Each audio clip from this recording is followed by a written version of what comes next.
I'm here at Broadwater Farm today, come to see the restoration of the Equality and Harmony mural, which was done back in the mid-80s by local artist and resident Gülsen Erbil, a woman of Turkish origin, who built this fantastic and vast mural, which has recently been listed.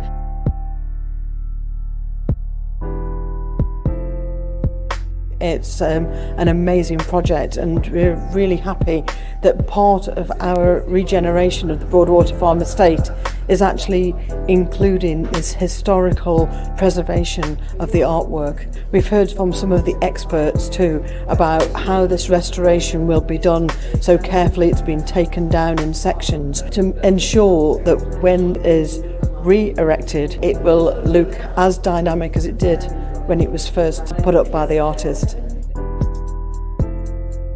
It's really important that we are preserving this piece of art. It's an important piece of local history, a piece of working class history here in Tottenham in the borough of Haringey.